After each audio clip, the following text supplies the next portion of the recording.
All right. So week 4 is all about joins. This is actually one of my favorite weeks. So we're gonna spend a lot of time in the content and then we're gonna get through the content. We're gonna talk all about it, and then if we have time, then we're gonna go over some of the final project and kind of get started on all that. I know last week I posted a recording that had a lot of that, so that's gonna take a back burner, but just for housekeeping, if you are doing the final project, just know that you should probably be, I mean, same as always, be brainstorming or be working on your ERD.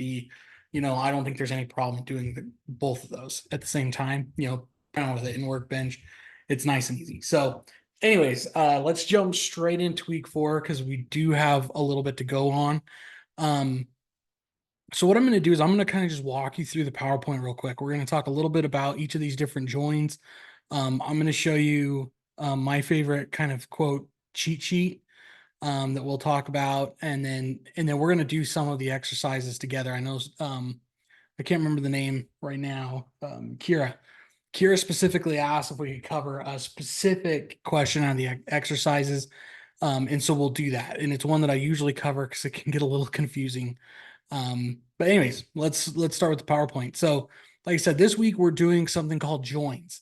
And joins are basically how we connect the data together. So we've talked how, the difference between SQL and an Excel spreadsheet is really in the sense that we try to isolate data to singular entities or objects. If you're familiar with programming type language and concepts, we really want to isolate data down to a singular object where each record in that table is a singular instance of that thing. And then we connect it to these other things, and those relationships kind of define our business logic, in a sense, like we talked about, a many to one many to one relationships. For example, can people have more than one email address? That's one of my favorite examples, because depending on what we do there, we may have to do something different. If we have users in one table and user emails in a different table, they can have more than one, which maybe that's what we want. Maybe we're dealing with contact books. But if we're just dealing with like, oh, you have an account, like a Gmail account, users should really only be able to have one email per account. And then it's, because if people can have multiple, they could be a security concern because we don't want two people with the same email address.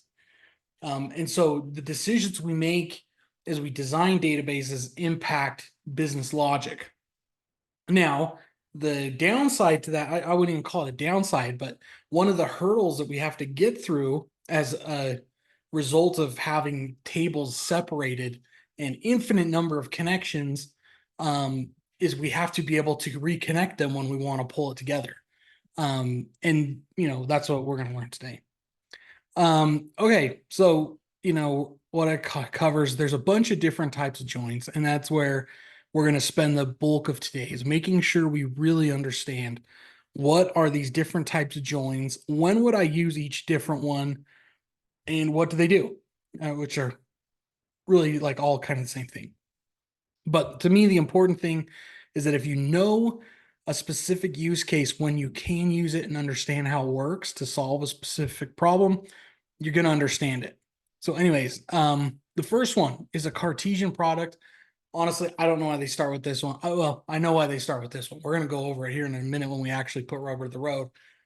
But basically, a Cartesian product is multiplication. So if we have, I like to always bring up the example of dice, right? If we have two die, 1 through 6, basically think of each one of those die as two different tables. If we Cartesian product those, or cross join them, is what we call it in SQL. If we do a cross join on those, what we're going to end up with is every possible combination of roles. So really what you have is think of a table that's just 1, 2, number, and it just counts 1 through 6. And then we have another table that just counts 1 through 6. And we say, hey, if I roll dice 1 and then dice 2, and I get a 1, 1, 1, 2, 1, 3, 1, 4, 1, 5, and so on, every possible combination, that's the result.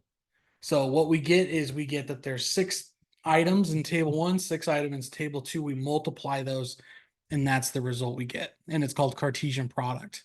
And we'll showcase that here in just a little bit, but just to kind of give a high level overview. Inner joins. Inner joins, the rest of these have to do with how we fit. It's interesting. They actually filter data, right? And so whenever we join data, we do it on what's called a primary and foreign key. And when we join this data, the type of join we do will depend on what data is returned back to us. In an inner join, we only see the stuff that has a direct match. So for example, if someone in this example, where we're going from customer to address, if someone doesn't have an address, they're not going to show in the results because we're doing an inner join. Now, if we do a left join, which I don't know, maybe they don't really get there in this one. If we do a left join, we would. So anyways, I might just stop here because we're gonna get into this. We're going to talk about using subqueries as tables. We're going to talk about using the same table twice. And we're also going to talk about self-joins, which is really using the same table twice in a way. So anyways, let's just jump right in. I think it'll be easier just to kind of see it, just so you guys know the PowerPoint does cover these. So after we kind of go through these, hopefully it'll make that PowerPoint just that much easier.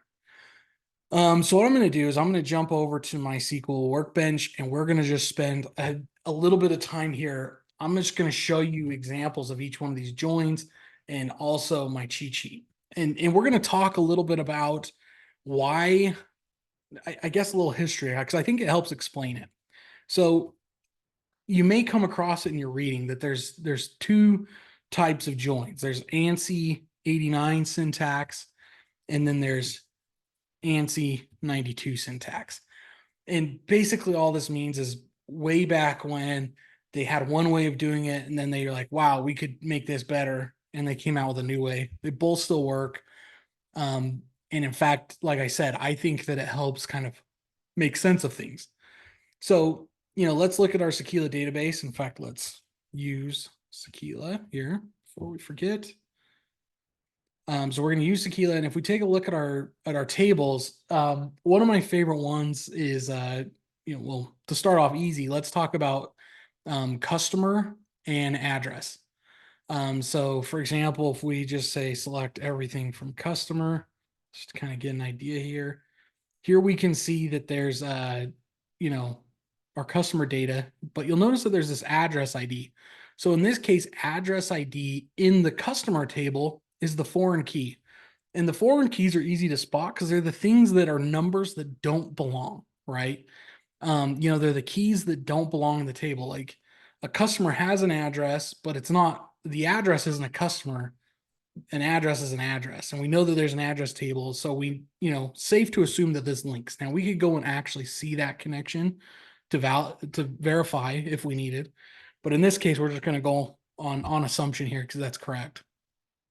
So address ID points to the address table. That's the foreign key because address stuff doesn't belong in the customer table. It belongs in address.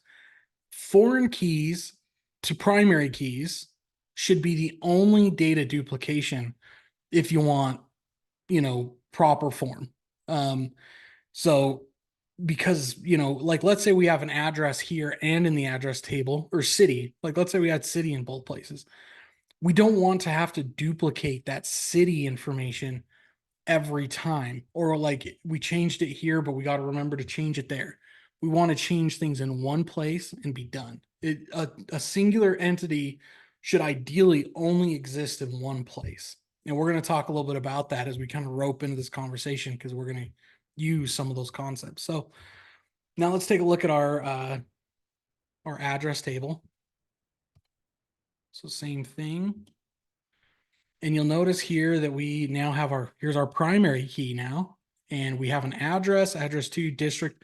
And you'll notice that city ID again is a number. And you'll notice that we have a city table. So again, we're talking about a foreign key here. And so, because again, like multiple people may live in the same city.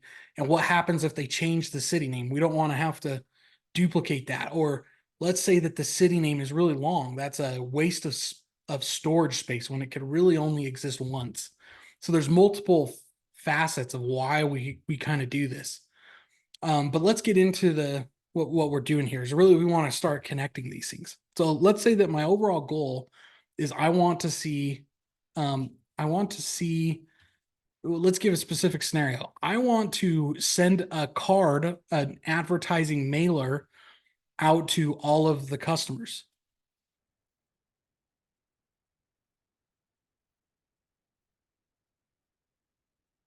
And the third party we're using to do this um, needs the customer name, address with, street, city, zip. They need what they need to do to send it to an actual address, right? So that's the ask, right? So now let's figure out what we need to do to make it work in order to get the data. So what I'm going to do is I'm going to start with ANSI 89 syntax, which is kind of like what I consider the brute force method. But to me, it helps work through what these joins are doing. So this is the old method.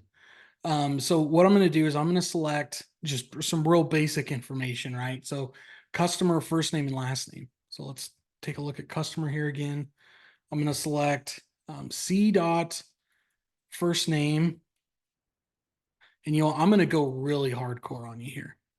We're going to go customer dot first name, customer dot last name, and let's just start there.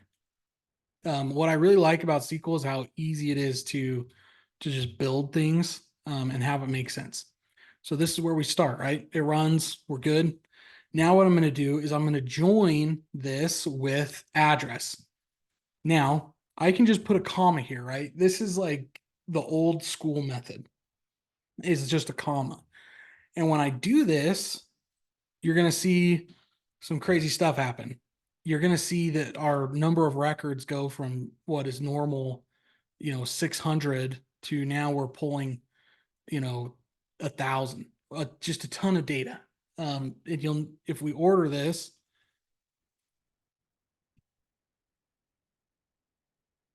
you'll notice that it's duplicated, right? And we can see what's being duplicated because let's pull in address ID from the address table. And I'm also going to pull in the address from the customer table.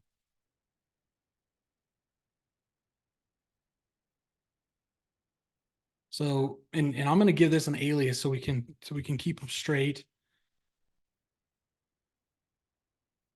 So we're going to call this customer address ID. And then that one is just going to stay address ID. And we can see here that these don't match up, right? You can see here that like this 380, we want this to match up with the 381. I mean, I'm sure we could scroll and find it, but that's ultimately what we want is we want Aaron Selby 380, 380. So then we know we're matching the data. So back in the old school days, we would just filter it. We would say where customer.address ID is equal to address.address ID, right? We're saying, hey, look, none of these match. Those are all someone else's address. We only want the one for Aaron Selby. And then when we get down to someone else, we only want the one for Adam. And then when we get down further, so on and so forth. So when we filter this, now you'll see that we match up. We only want the ones where the one from customer matches the one from address. And now you can see we're doing that. And now that we've made that connection, we can add some more data, such as address, address dot city, and in this case it's city ID, and then address dot, I think it's zip code. You can take a look. Postal code.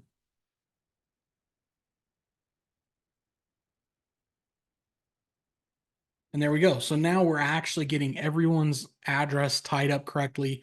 And if you ever have any doubt, I always like to do this. I'll put in both the IDs to make sure that they match up. But you'll see that what we did is before we had in this where clause, in fact, here, I'll just comment this out again. Before we had in this where clause, what we're doing is we're duplicating every record, that Cartesian product, if you remember right, that cross join. That's what this is it's a cross join. And we're duplicating all the data. And then once we have every possible match, then we say, hey, we're going to filter it down to only the ones that are correct. And that's how the old school method worked. I'm going to pause there real quick. Does anyone have any questions or comments, confusion around that concept?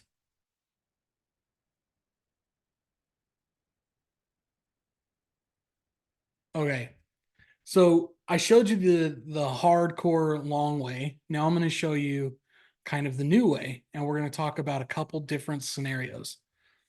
So let's start with the new way. So this time I'm going to use table aliases, is what they're called, which means that instead of typing out customer and address for the tables all the way every time, I'm going to make myself a shortcut. So I'm going to, instead of saying customer dot first name, I'm going to just say C dot first name. And we define that by just putting a space and then what we want. And this could be anything. I'm going to use one letter. It could be, something like that. If you want to, like, let's say you have two tables that start with the letter C. Like we will eventually with city, we're going to have to get more creative on those steps. So anyways, I'm going to get C dot first name. Well, let's first run this so I can not lie to you guys. Make sure you believe me. So there we go. Same thing. So we got the customer first name. We're going to restart here. C dot last name. We're going to get I'm going to skip the address thing because we know they line up. So now what we're going to do is we're going to perform our join. And like I said, I always like to kind of stack mine, keep running it, make sure it works. Cause then that way instead of trying to troubleshoot 10 different things, you can go layer by layer and make sure it works. So now what we're going to do is we're going to do the new method where we're going to say left join. We're going to give it a left join, and let me queue up my quick cheat sheet here. So I always do this. If you just Google SQL joins in an image search, you're going to come up with a lot of different variations of this chart here that I'm about to pull up, hopefully. Right here. And well, this isn't even the one I want. There's this red one. This one is my all-time favorite. And that's not the one I want either. Where did it go? I guess this one will work. Yeah, this one will work. These are some of my favorite ones because they give you like a really good SQL example with it. But anyways, this little diagram gives you a perfect example. Like when I was learning this, I would actually draw out like a little Venn diagram every time. And so what we're looking at here is A and B are each our tables. So in this case, it's customer is table A and address is table B. And just so you know, what determines what A and B is simply the order in which it comes in the query, right? So as far as left versus right, they're the same thing. It's just the order in which you put them in the table in the query. So don't get confused between the left and right. They're the same thing. It's just if you're too lazy to copy and paste one and flip them, you use a right if you want to just quickly swap it. So I almost exclusively use left joins. And the reason why is because you get everything from the left-hand side. So like in this case, customer, we get everything from customer, and obviously if they have an address, they're going to be in the middle, but we also get the people that don't have an address. So this is where you have to start making decisions about what am I looking for and what's my use case. So like in this case, hey, we're sending out these mailers. If they don't have an address, well, hey, we can't send them a mailer anyways, right? Like if they don't have an address in our system, there's no sense. And so in this case, we may want to use an inner join because we're sending this data to a third party. We don't want to send them a bunch of customers that we can't mail them something for anyways, right? But let's say we identify these, or if we only ever used inner joins, we would never find those records without an address. And so maybe, if we're pulling a report that says, hey, I want to find the people who don't have an address, Then we might want to use a left join, and specifically this one, right? We want to find the people who don't have an address. Then we use this little query, and this one kind of gives you a cheat sheet. Still a left join. We just add a filter to it, right? And we'll talk about that in the future. But anyways, so in this case, what I'm going to do is I'm going to use an inner join, just to kind of keep it in line with our little scenario here. So let's do an inner join. We're going to inner join with address A, again, giving it a shortcut. And then we specify what on, right? And in the old method, we used a filter. In the new ANSI 92 syntax, we use an on clause, which is actually part of the join itself. But it's the same thing. We just say where c.address ID is equal to a.address ID. And these joins, I like to think about it as in like making a pathway, right? Like we know that customers have addresses. We just got to like get there. So how do I get there? What's the common link? And in this case, it's address. And we just want to make sure that we have the two different tables being set equal to each other, right? We want those to match between the two tables. Now, it's pretty common to accidentally use the same table twice. It'll work, it'll run, but it won't give us the proper results. So make sure that you check for that. All right. And so now that we have the inner join, you'll notice that we don't have our where clause yet, and we can run this. It should work. So now let's add our address information. So let's add our street address and our postal code, because we know that city is a separate join. So there we go. There's those ones. Now let's we'll go over the left joins in the future, I guess. But here we go. We have everything we need. So now what's interesting about joins is now we want to get to the city table, right? So what I'm going to do is I'm going to do another inner join to city. And I'm going to call this one CTY. And we're going to go from A this time, right? Because we're building this pathway. So now we're connected up to A, and we know that address has the city ID. The city ID. So we know now that we have everything that address has to offer, now we have access to the city ID within there. So now we say a.cityid is equal to cty.cityid. And we can run this. It worked. So now let's go ahead and try to add it in here. And city. And there we go. So now you can see that we have our first name, last name, address, postal code, and city. Cool. Now what we can do is, I mean, if we really wanted to, we could add a person and go about that way. But let's pause there real quick. Does everyone understand this? What we just did, or at anyone murky?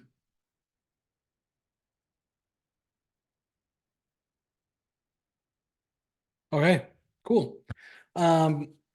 And just so you know, I think in the announcements, I shared a quick bite that goes over the left right joins.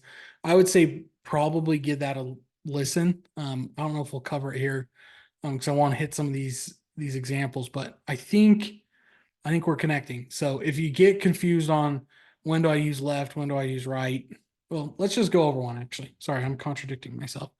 Let me see if I still have a fake person in here. I used to have a fake person in here.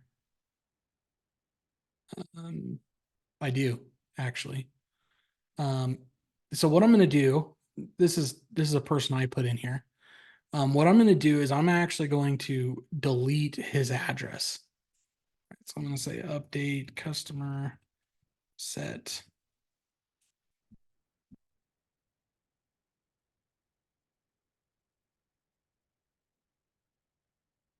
It's equal to 600. Oh, and it says it can't be null. So that's a bad example. Yeah. So we have a safeguard. Basically, you can't have a customer that doesn't have an address. So there we have it. So yeah, go watch that video. we'll leave it at that. But basically, if we wanted to find someone who didn't have an address, we could say, hey, I want to see everybody from customer C. We're going to left join this with address A on C dot address ID equal to A dot address ID. But then we say where A dot address ID is null. So if they don't have an address, obviously they won't be here. Now I'm going to really quickly, just to give us an example that probably has one, or where this would be applicable, is instead of looking for people without an address, what I'm going to do is look for people without a rental. So anyone who hasn't rented something from us is going to show up in this list.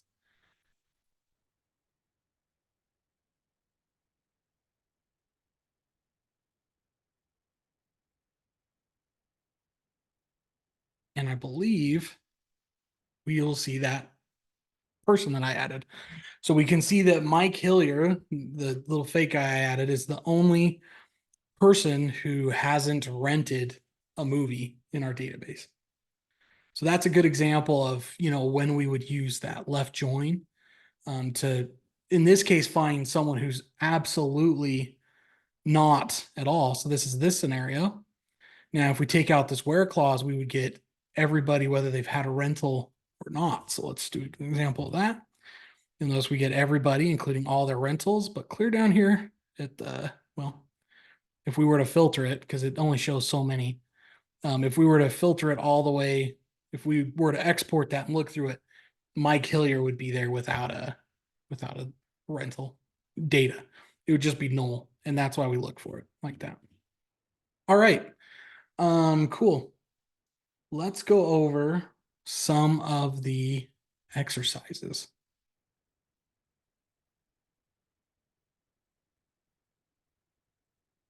Week 4 exercises. Here we go.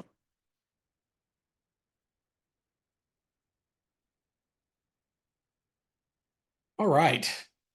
So these ones, I may not go through all of these because some of these are, like we said, talked about. Like in this case, they're really just looking. Number one is just looking for the alias, and two is looking for our join. And we actually just did this, so you should be able to straighten all that out. So I'm not going to go over that one. Because that one's got most of it for you. But question 2, it says write a query that returns the title of every film in which an actor with the name John appeared.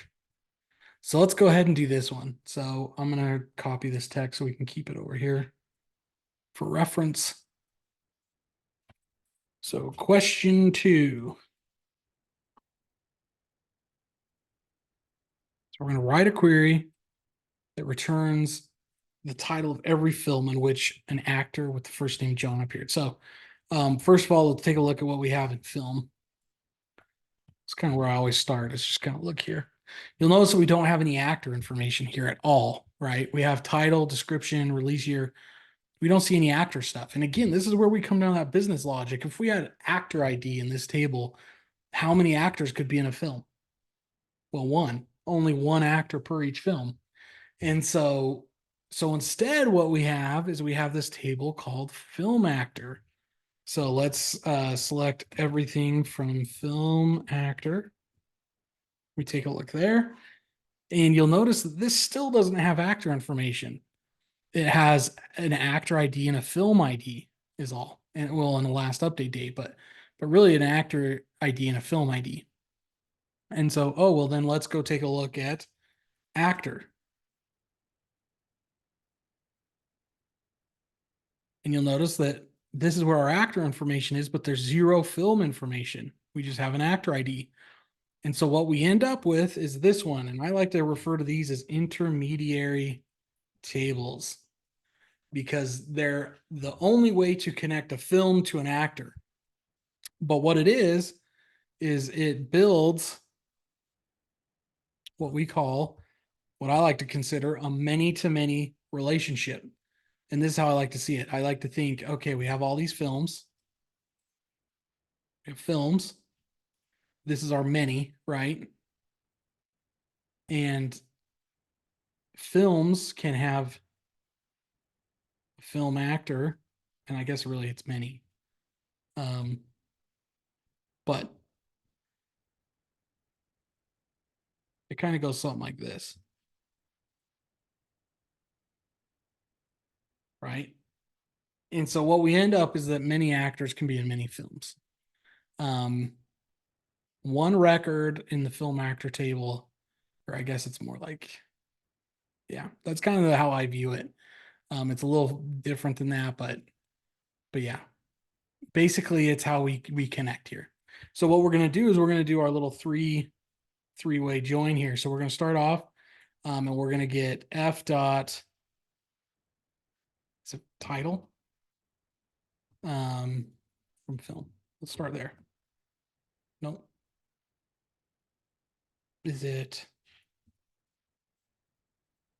No, let's not guess. Let's just look. Title. Oh, I forgot my alias. So there we go. There's our title. And then, so from here, now we want to connect it to film actor. So I'm going to say left join. Again, I always like to use left joins because we can always clear it out, right? Or if we're going to filter it anyways. I just like to see all the options.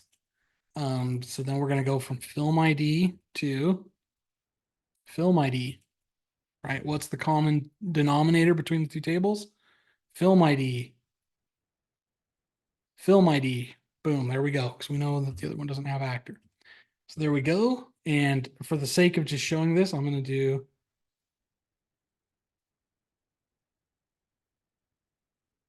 there we go. So we can see all of our film IDs there. And then I'm even going to add actor ID here. And there we go. So now we can see the film and every actor in that film. Well, their actor ID. We haven't seen their information yet. So now let's go ahead and add that. Actor A on film actor dot actor ID is equal to A dot actor ID. And then let's run it, make sure it works. It worked. Let's go ahead and add our first name and last name. Boom, there we go. So now we can see every film, which will be duplicated because a single film can have many actors. And if we were to sort this differently, actors can be in many films. And so that's where we get this many to many relationship. But we make that work that's facilitated by this intermediary table called film actor, which facilitates that combination of, hey, this actor can be in multiple films and this film can have multiple actors. Boom, we kind of build it. It's more like this. Um, yeah, it really, the way this relationship works is it's like this, right? But an actor can't be in a single, I guess they could be in a single film twice. If we really wanted to make this robust, we would have like a role, you know, element to this. And then an actor could truly be in it twice. But the way this was set up, the film actor table, what makes a unique film actor record? The primary key,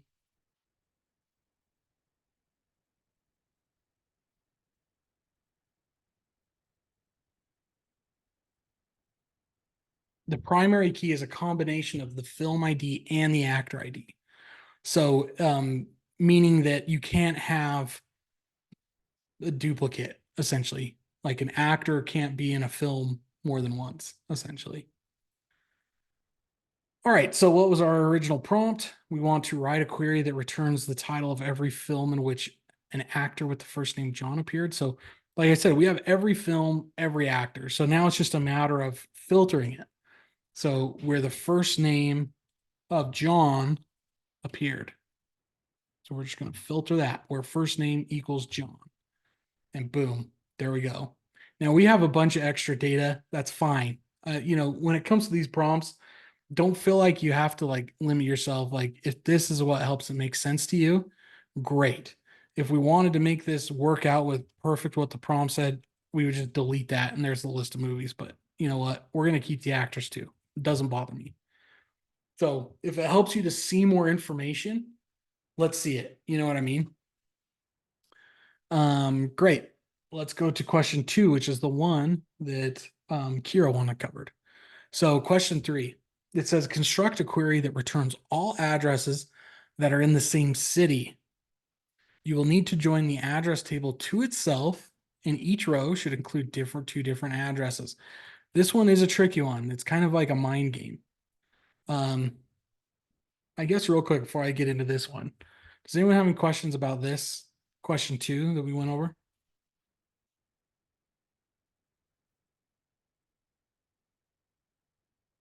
All right, looks like we're good. All right, so we're gonna get all the addresses that are in the same city. So the way I kind of think of this is, let's say that we wanted to, it's a weird scenario.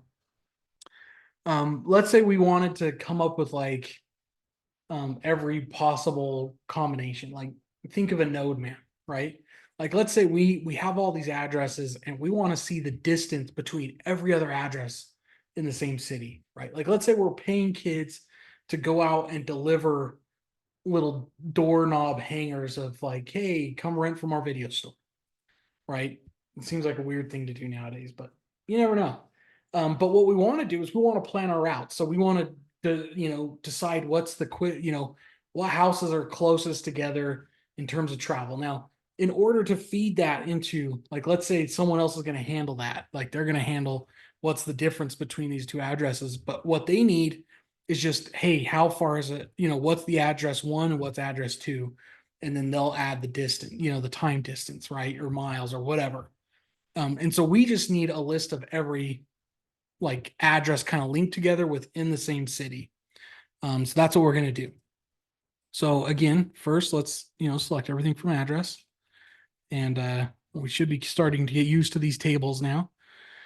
And in this case, like, we have the same city. And so we're just going to use the city ID because it's going to save us a join. And for the sake of keeping this simple, we're just going to look at the city ID. We won't know what the city name is, but we'll know they're in the same city because they'll have the same city ID.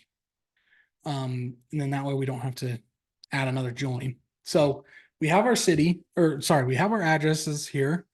And this is where we're going to get a little tricky. I'm going to call this A1. Stands for address 1, right? And then what we're going to do is we are going to left join address again, but this time I'm going to call it A2. You'll notice it says right here, you'll need to join the address table to itself. And now we just want these all to be within the same city. So what we do is we say on a1.cityid is equal to a2.cityid. Now, this is kind of, in a way, a Cartesian product. In fact, when we run this, it's almost going to be a Cartesian. It basically will be a Cartesian product for the most part because, well, we're going to multiply every address within its own city. So it's not exactly a Cartesian product, but we're going to get a lot of duplicates if to keep it simple. Like, so let's add an order by. And what I'm going to do is, instead of selecting everything, I'm going to select a1.address, a1.cityid, a2.address, and a2.cityid. Like I said, this is a prime example of, show what you need to have it click for you or to QA.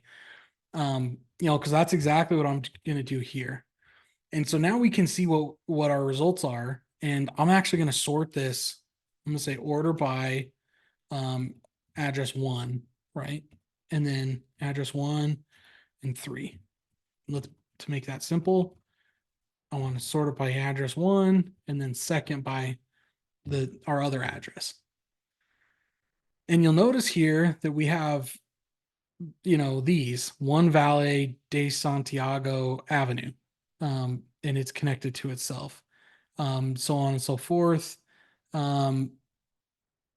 And there's a couple of these, most of these. Well, let's first sort it by city. So let's add a1.cityid here. That way we can kind of see which ones are in the same city, so to speak. There's not a lot of duplicates here, but I know there is some. I think it occurs on, I think area code 300 or city 300. So not a lot of duplicates up to this point, but 300 does. So for the sake of QAing this, I'm going to say where a1.cityid is equal to 300. And because that's what we joined on, we effectively filter both. So here's what we have as far as our addresses, that we want to see. And you'll notice that we get our exact Cartesian product within each city, right? We have Workhaven Lane and Workhaven Lane, Workhaven Lane and Mysecular Drive. Mysecular Drive, Workhaven Lane, Mysecular Drive, Mysecular Drive. So we get basically the data multiplied. But if you look in the instructions, it says each row should include 2 different addresses. So like this one where they're the same, we don't want that, right? And so what I'm going to do is I'm going to add to my where clause here and say, and a1.address ID does not equal a2.address ID. And so now we meet the prompt, right? Each record should include 2 different addresses. Now we get the inverse, and that's fine. We're not going to worry about that. We could solve for that, but we're just not going to worry about it. And so anyways, you'll see that we meet the prompt here. And anyways, I did this in the filter. So let's go ahead and, we could take this, take out this bit here. And this is really our result. And you'll see this 300 here. You can see we get our data in there. Now we could change this up a little bit. Like I said, there's more than one way to skin the cat. If we didn't want to filter, we could put this up here in the join condition, right? But now you'll notice that we get a bunch of nulls. And we only get these for our duplicates. So anyways, that's just to kind of show you a couple of the different ones there. So I'm going to change this back to where clause, and boom, there we go. Cool. Anyways, and because we're using the where clause, you'll notice the difference. Because we're using the where clause, this only gives us our ones that have duplicates, which means that everything else is isolated, essentially. So for the sake of the prompt, I'm going to keep this way because it makes the most sense, but just know the difference. The reason why we get this, if we change this to be part of the join and not the filter, is because we're using a left join. You'll notice that we really don't match on anything besides, or these ones are still included, but they're null, right? Because we're using that left join, which means that anything from the left, even if it doesn't have a match, right? Which would be the far left here. So these are all of our addresses with null. These are our 4 that match, or however many we had. Like I said, I'm going to keep this way. Boom. There's question 3. I know that one's a little tricky. Any questions on that one?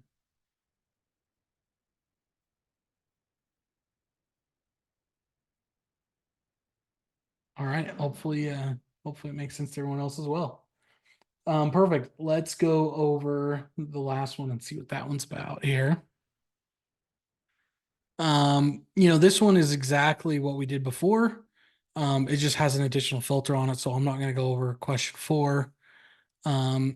This one I am going to go over because this one asks for aggregation before we technically get there.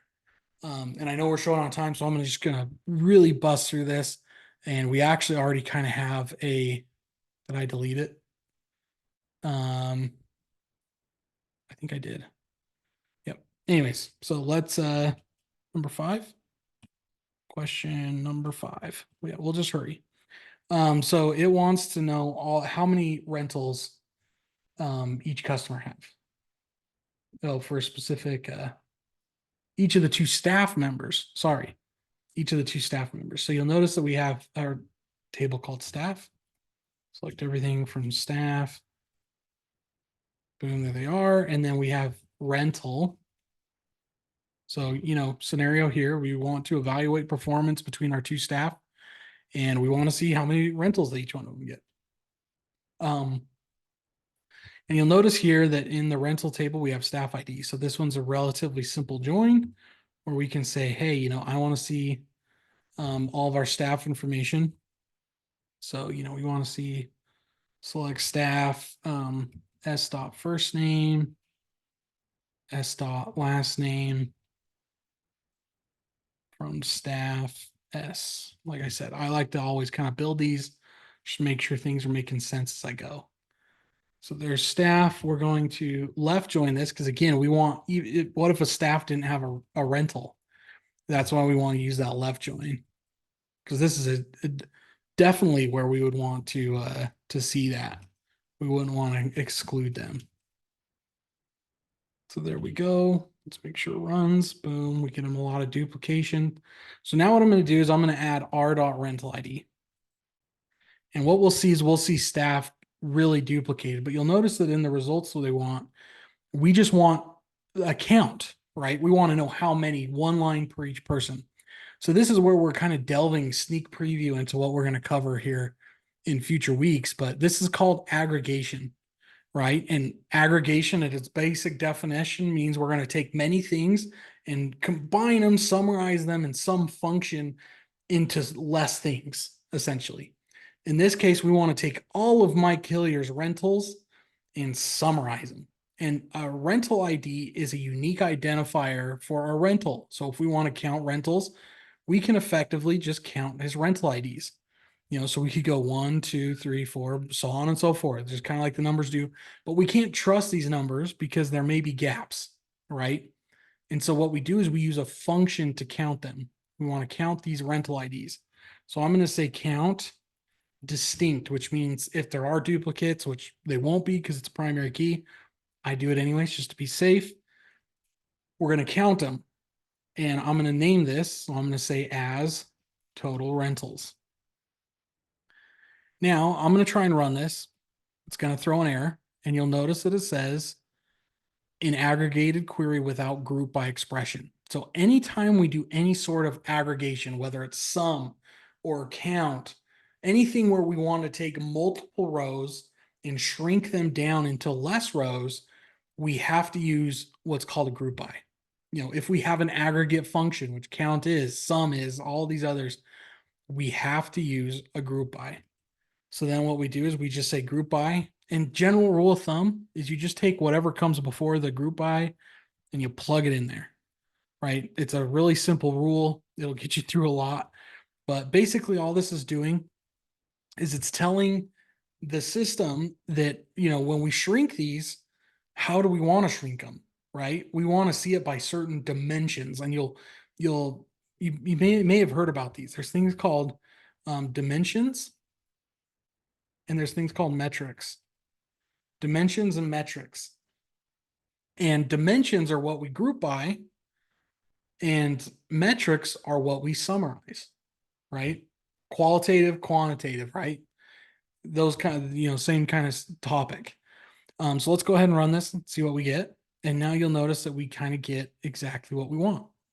So we took all those records and we summarized them. And we just did that by adding an aggregate function and telling it what we want to group it by. In this case, first name and last name. Cool. And there's more to come there. We're going to get in a lot of cool things. That's actually where my realm of expertise lies, is really in like an analytics, stats, report building. I know all the tricks. Well, I wouldn't say all. I know a lot of tricks of the trade in that area. So I get really excited about that. But before we go, any questions on this one or in general about joins?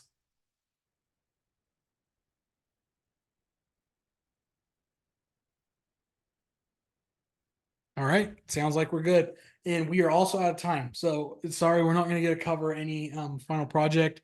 Next week, we should have some more time. But these joins, I'm telling you, they're super fundamental. You're going to want to know how joins work because that's the whole point of SQL databases, right? Is the hierarchy, the connectivity, That's what makes it what it is. Like if you don't know joins, you're going to struggle. So I would say take the time. If you don't understand, reach out.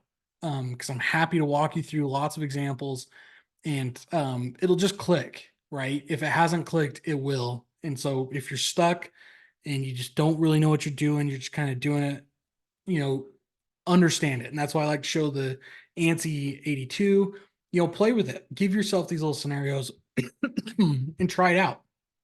That's going to be the best way to learn. And hopefully you get a chance to do that in the paper this week.